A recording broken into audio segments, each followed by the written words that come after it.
In recent times, we've had several national and local protests from 2020 up until now.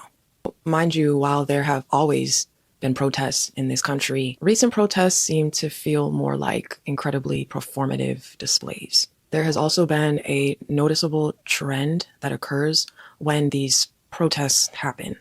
Other than the lack of actual social and political change that occurs after the fact, when Black people protest, they are attacked, sprayed, they have dogs sent after them.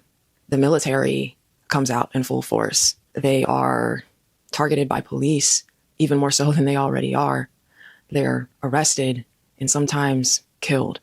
When white people protest, they treat the entire ordeal like a block party, which is very odd considering the severity of the issues that we are up against. But to them, it just seems like an opportunity to make some cool signs and post them on social media for clout. Now, it makes sense why certain groups of people, disabled individuals in particular, are not out in the streets protesting like that, because for us, it can actually be dangerous and is often not accessible or feasible.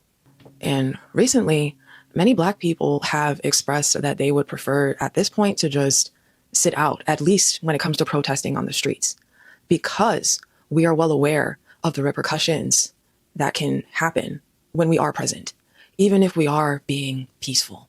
Yet there are white, able-bodied people who feel the need to critique how everyone else decides to participate in activism. There is racism and ableism at play here.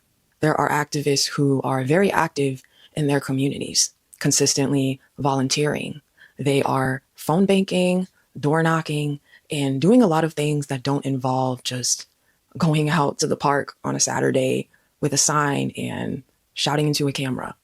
And disabled individuals, especially those who have autoimmune conditions like myself, are well aware that y'all are not wearing masks when you're out there in those large crowds, making those situations a huge risk. Able-bodied white people can't just keep creating and dictating these movements based solely off of what is convenient for them, and then expect everyone else to just participate, knowing that they're putting themselves further in harm's way. If you want to protest and wave your signs and dance around with the cops, then fine. But just have a plan of action for what you're going to do moving forward. And, it just seems like once 9 a.m. on a Monday hits, y'all don't have one.